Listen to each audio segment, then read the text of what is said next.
Hello FPL managers, yes, we're back again with another video for the Fantasy Premier League 2023-24 season. It's the Game Week 6 preview.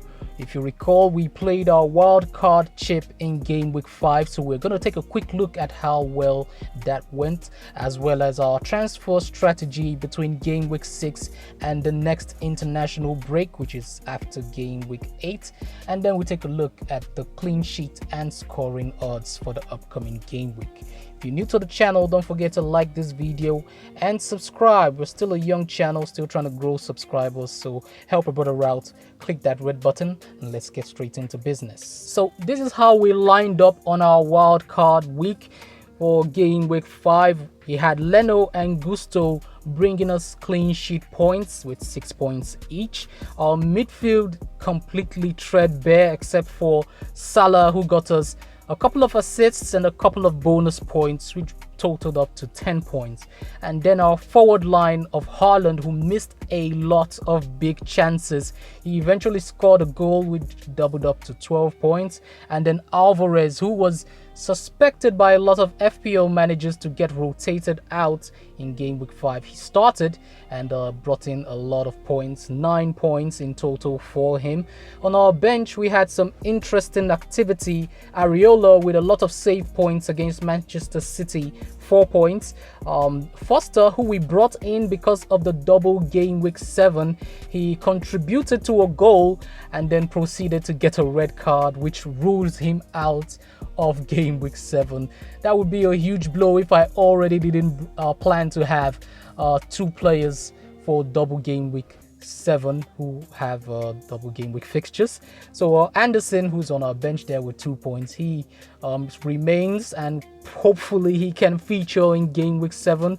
And Fabian Shaw on our bench, 7 points. So that's how we finished for Game Week 5. We had a total of 51 points, which gave us a green arrow, and we are currently ranked around 3.4 million on the ranks. Let's take a look at our Game Week 6, how we intend to move forward, considering that there's a double game week in Game Week 7, and after Game Week 8 there's going to be another international break. Okay, so this is our squad currently. As you can see, we've got Foster, who's suspended, and Martinelli, who's injured. But I think I'm only going to deal with the Martinelli issue right now. Martinelli isn't going to feature for the next at least 3 game weeks, so we expect that he should be coming out of our team. But who's going to be coming in?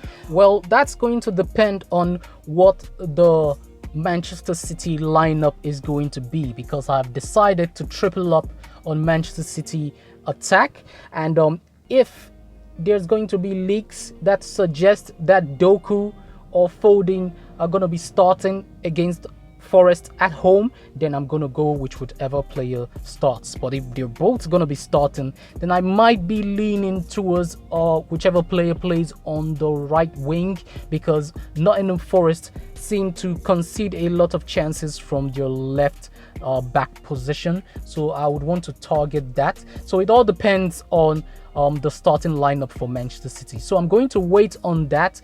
But it's not going to be a long-term pick. I'm only picking this midfielder because they've got good fixtures in Game Week 6 and Game Week 7. After Game Week 7, there's a turn for Manchester City. Even though they're the best team in the league and they could score against anybody, I would prefer to have assets that, number one, are more guaranteed moving forward to have minutes, and number 2, that have much easier fixtures coming up. Okay, so I'm going to go for one of either Foden or Doku to replace Martinelli for Game Week 6 and Game Week 7, and roll my transfer in Game Week 7, and then going into Game Week 8, when Manchester City's fixtures become a little bit more difficult, then I can bring in Moussa Diaby of Aston Villa, who have really good fixtures moving forward. In fact, I could have him in my squad all the way up to about game week 15. So that's my transfer strategy between now and the international break. This would allow me to go into game week 9 with 2 free transfers, and readying myself for a lot of FPL managers who intend to wildcard in game week 9 stroke game week 10. Okay, so that's the transfer strategy.